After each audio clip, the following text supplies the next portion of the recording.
So much like the Abandoned by Disney review, I'm only going to be giving the most briefest rundown of each chapter. Mind you, it's still pretty long. I'm basing this review off the original version of the story, and not the book version. If you haven't seen it yet, the whole series is available on my channel, link in the description. Also, I will be explaining all the details and how they interconnect. If you don't want this to be explained to you, I will be giving a warning before I go into the details section. I won't be covering every detail in the overview since it turned out longer than I intended. Anything missed in this section will be explained later.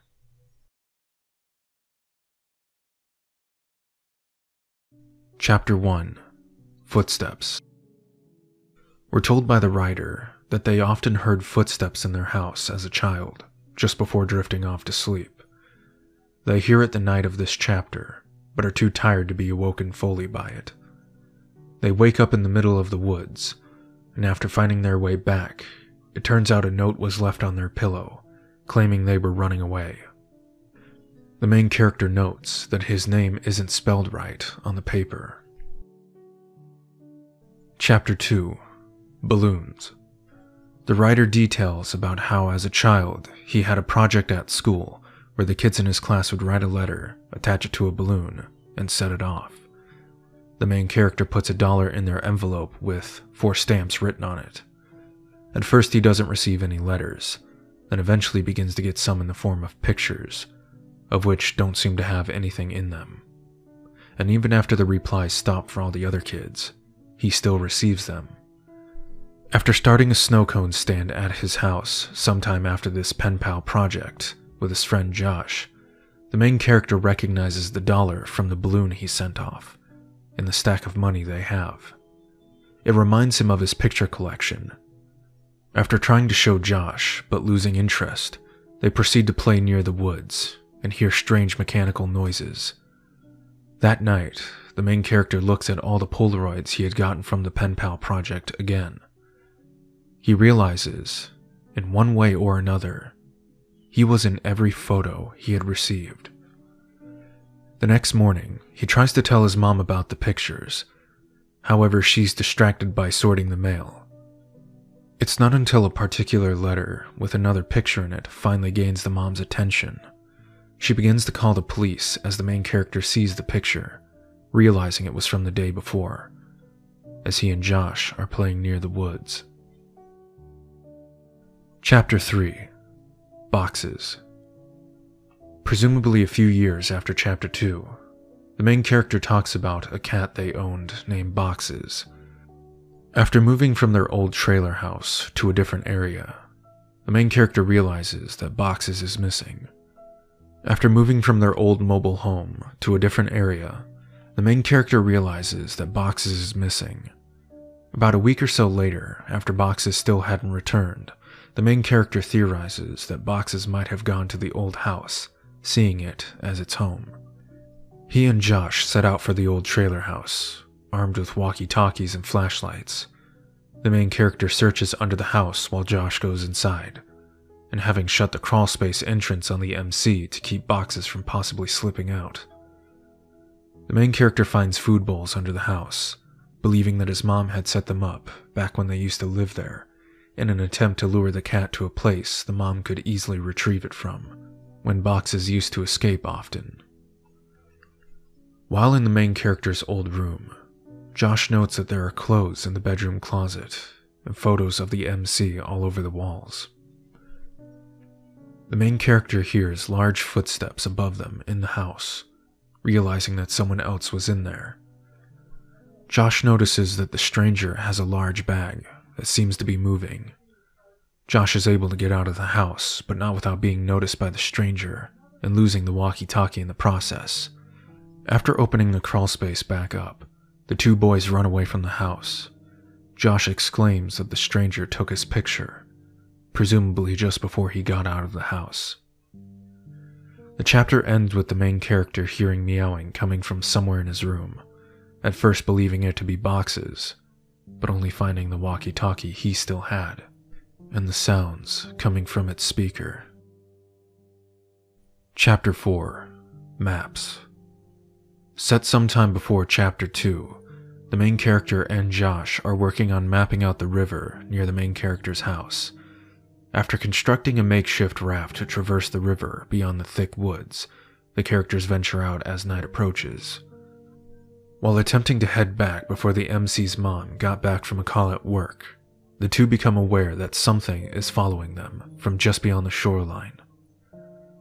As they get back to the area they set off from, a small ways from the MC's house, the main character sees his next-door neighbor that we are introduced to earlier on in the chapter, Mrs. Maggie, who has Alzheimer's, and briefly says that her husband, Tom, was finally back.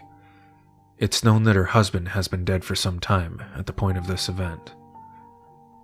It's soon revealed in the story that Mrs. Maggie was killed, presumably by the person she misremembered as Tom. Chapter 5. Screens. A now teenage main character reconnects with Josh's older sister, Veronica, at a movie theater. This also reminds him that he had not talked to Josh in many years. The two begin to become close with each other. She invites him to a movie with her in 2 weeks, which he accepts. However, once his mom learns of it, she denies him permission to go. Undeterred by this, he goes over to a friend's house the day of the movie, then sneaks out and makes the walk to the theater. During the walk, he is shortly stalked by a car. But once at the theater, he sees Veronica and they watch the movie. The two hang out in the parking lot afterwards. After getting her phone number, the MC inquires about Josh, to which Veronica claims to not know how he's doing. The main character goes behind the theater and hops a fence to use the bathroom. While relieving himself, he can hear a car approaching. While returning, the main character hears a loud crashing sound and quickly finding Veronica violently injured. While in the hospital, Veronica reveals that Josh ran away some time ago, under similar circumstances as the MC's original kidnapping in Chapter 1. The two text each other for some time while she recovers. Towards the end of it, the main character offers to see a movie with her, to which she agrees and says that she'll see him tonight. However, at the movies, she doesn't show up. It's later revealed by the mom that Veronica died some weeks ago, and that her phone was never recovered, despite the MC having put it in her purse the night she was taken into the hospital, leaving the question of who had been texting the MC all this time. Chapter 6. Friends. At first detailing how Josh and the main character had become friends, it then takes place sometime after the events of Chapter 3, Boxes. The main character and Josh have a conversation while at the MC's birthday party. After one of the presents revealed to be a set of walkie-talkies his mom bought him to replace the one they lost. This resurfaced bad memories in both of them. Josh reveals during this conversation that he thinks he's been sleepwalking. Some years later, the main character's mom is called by Josh's dad to meet him at a dig site he was working at. There, she finds a casket with the body of Josh and some man on top of him. Both of them dead. Josh's dad reveals that he had met this man a month prior, who had paid him to cover some holes at that dig site, which he was going to be doing excavation at anyways. Seeing this as a way to get some money under the table, he agreed. Josh's dad now realizing he was unknowingly paid to bury the man and his son in that casket. Well, that was a lot, and I didn't include a lot of minor details that will really flesh out the story. So here's that part. To all those who don't want the details explained to them, skip to the timestamp on screen. This is the point I will be covering the themes of the story. We'll go through this from Chapter 1 to 6. In Chapter 1, the main character was obviously taken by the predator and placed in the woods, and the running away note was also left by them. The question is, what was supposed to happen to the main character out there? For whatever reason, the predator wasn't present when the main character woke up out in the woods. Maybe they had taken the MC before they wrote the note, so while they were gone to place it on his pillow, the MC wakes up and returns. Or the predator wanted to test him for some reason. This is wholly unknown, at least to me. Granted, this is in the first chapter, and I don't know if the author had a fully fleshed out idea yet when they posted it. Chapter 2. While the main character is looking at all his accumulated Polaroids, he realizes that some of the pictures contain him as he's going to school, which means that when the MC set his balloon off, either the predator is able to capture the balloon or sends the letters to him anyways, and the balloon never reaches anyone. I have a fan theory about this that I'll get into at the end of the details. As I covered in the Chapter 2 overview, the MC and Josh heard strange mechanical noises in the woods nearby where they were playing. They take guesses at what it is, of course unknown to them, it being a Polaroid camera used by the stalker, of which one of the pictures is sent directly to the main character's house, noted by the mom when she gets the mail, telling her son that she's calling the police because the envelope had no postmark, meaning it was hand-delivered by the predator himself. The dollar that the main character gets while working the snow cone stand, having his writing on it from the Penpal project, this could have been the predator as well, directly having bought a snow cone from them. Or it could have just been some random person who happened to get the dollar. But the predator is more likely, and actually reinforces my fan theory slightly. Chapter 3. The details don't start lining up till near the end of the chapter. I mentioned that the MC finds pet food bowls under the house while searching for boxes. It's revealed by the main character's mom years later, when the MC is an adult, that she never placed the bowls under the house, meaning that the stalker was living, or at least set up, under the home. This coincides with the time that boxes had escaped the house, and after finding him under the trailer, the mom is visibly shaken, having discovered the stalker's setup, which prompts her to expedite their moving process to the new house that very day. Also, the predator living under the house lines up with something the MC hears in the first chapter, the footsteps. Just before falling asleep, many times he would hear footsteps in the house, and hears them the night he's kidnapped. It's possible that this was the predator moving under the house, or was inside of it at some point. Next, the mom is in a rush to leave the house, so much so she tells the MC to just leave his unpacked clothes there, and that she'll buy him new ones.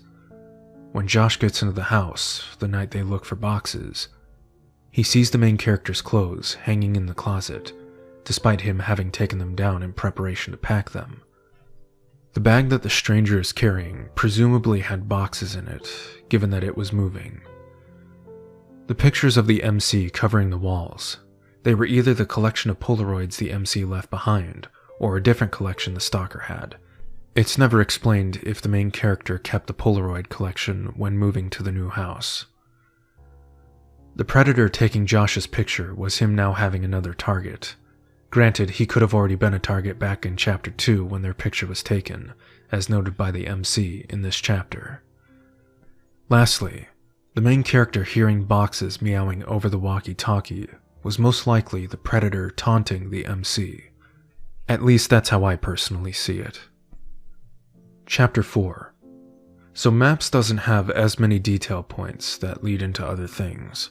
The largest point is that the next-door neighbor, Mrs. Maggie, tells the MC that her husband Tom came back, which the MC knows has been dead for some time now.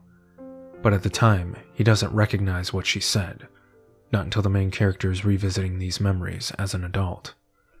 Mrs. Maggie is killed presumably by the predator she has mistaken for Tom, at some point after the two boys returned from the raft. During their rafting, they were mapping things out.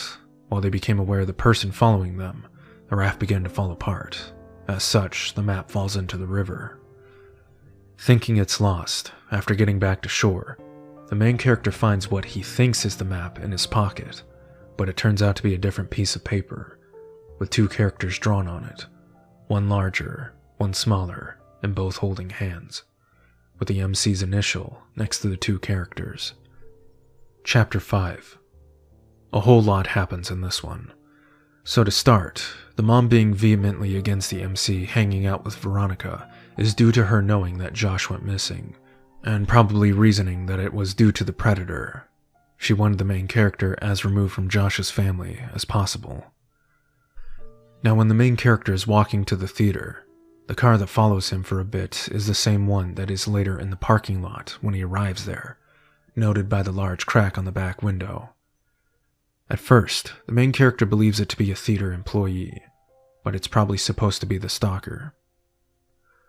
Veronica being hit by the predator, assuming it was them, was most likely out of some form of jealousy, not wanting anyone else to be emotionally involved with the MC. Veronica's phone was then taken out of her purse by the stalker the night she was taken into the hospital, which means the person who had been texting the MC the entire time since then was the stalker.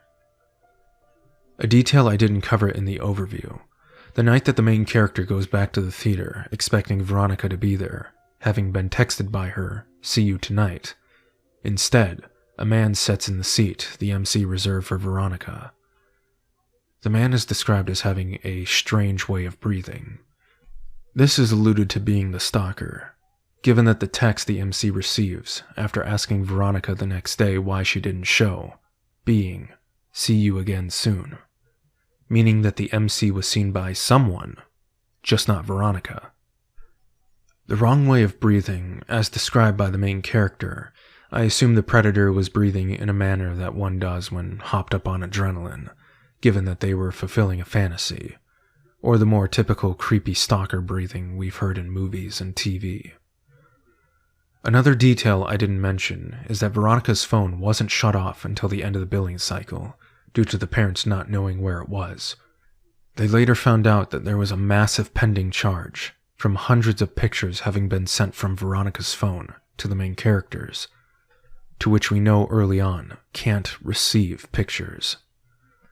The main character questions to themselves whether or not those pictures would have included him. The last detail worth mentioning plays into a larger aspect.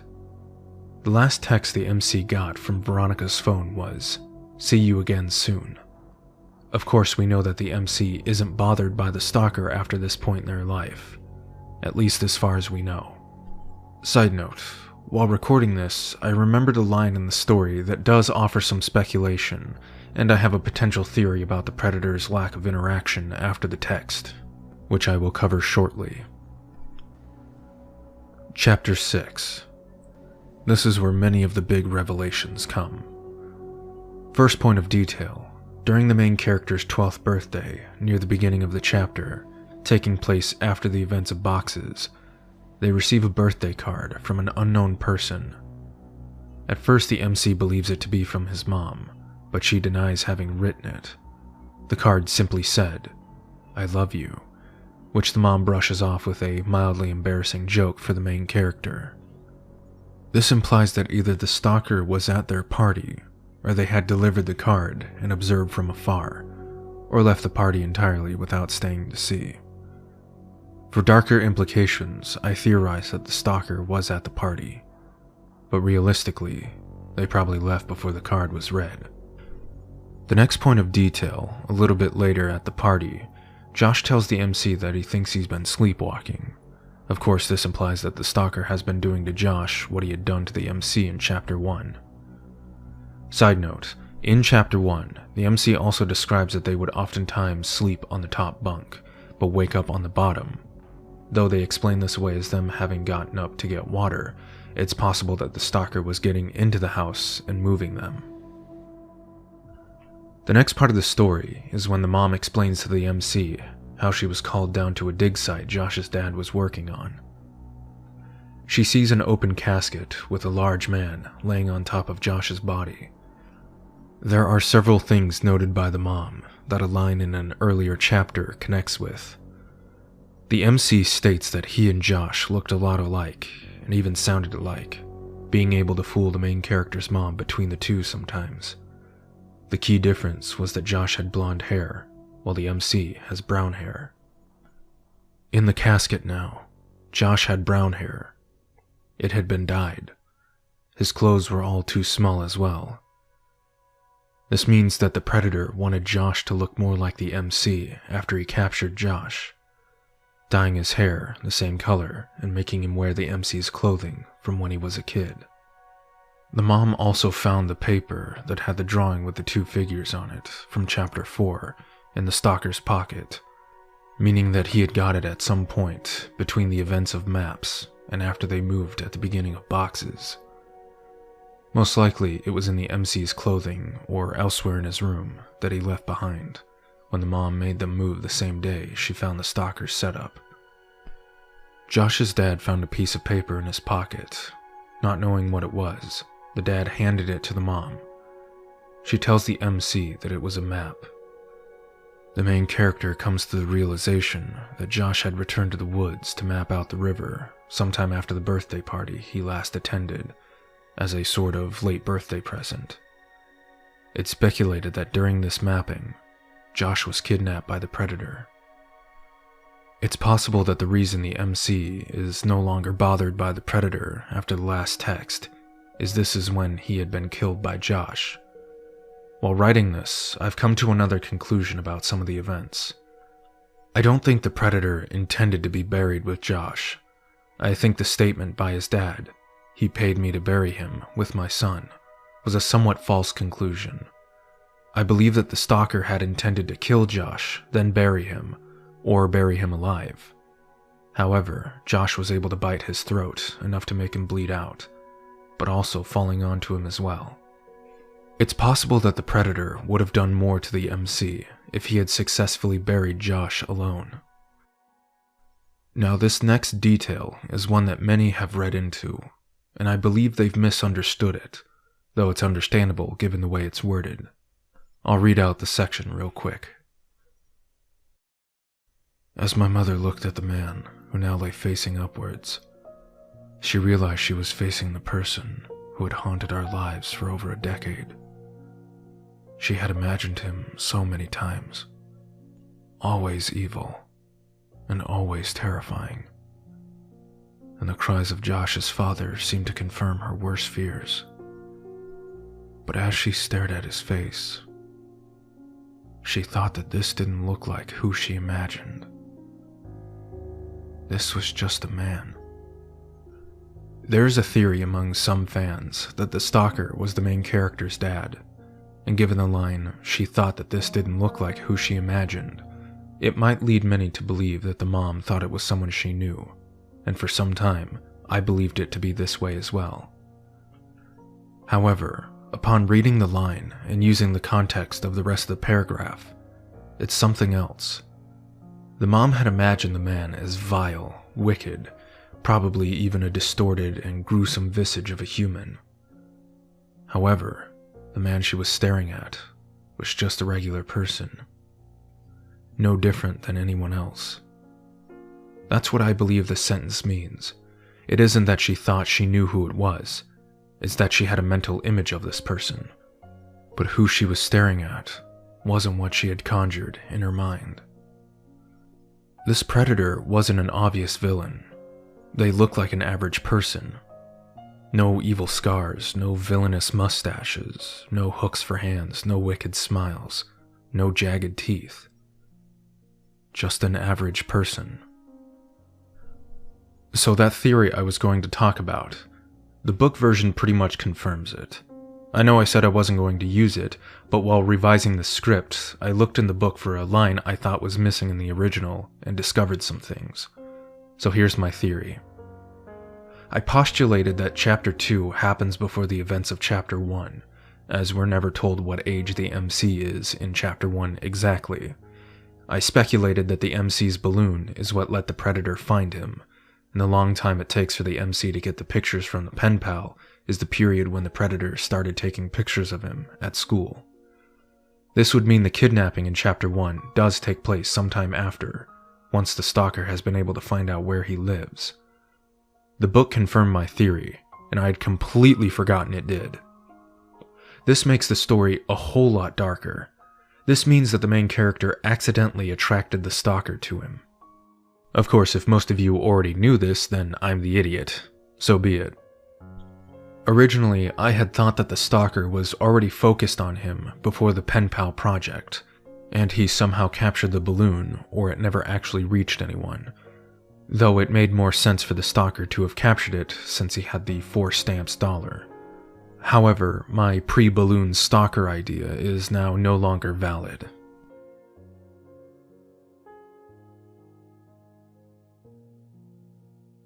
Now for the themes and plot ideas.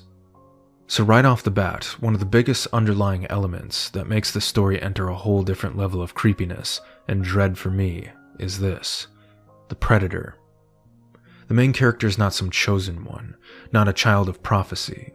They aren't destined for this from birth. Like in real life, sometimes it just happens. Sometimes you're in the wrong place at the wrong time, and because of that, you're pulled into something bad. That's what happened here. The main character did something as simple as letting a balloon go with a Penpal message. It was released at a time that would carry it to a point where the predator found it. The story didn't need a strange monster, needless gory depictions, cult connections, or senseless torture and pain. It told a story that can be all too real in this world. And for some people, it has been, or is real. There is no grandiose reason for these things happening. They happen because the will of one person interferes with the life of another, because they choose to do this.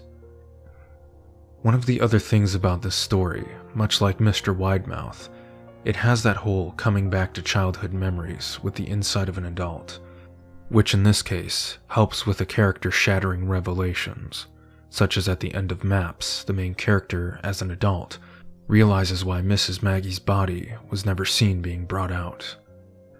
Rather, there were hazmat teams carrying things out in large bags. Another idea that makes this story all the better, I think, is that the predator has been dead for around a decade at the time of revisiting these memories. The main character won't get to confront them, won't get to find out why they stalked him for years. They won't get that last one-liner in. They'll have to live on, always wondering why they were targeted. One of the worst anxieties is not knowing what happened, or why it happened. Lastly, there is some idea of butterfly effect. If Josh had never met the MC as a kid, he wouldn't have become a target. This is not pointed out in the story, but Josh did kill the stalker in the end, so in a way, his sacrifice saved the main character, and potentially more victims from the predator. Though I don't really see this as trying to make a grand scheme, more of an observation of events. If X had not happened, then Y would have not taken place. But that is life, more so than pre-planned events. There is no path laid out that you are destined to follow. You only recognize a pattern or a road once you've pioneered it.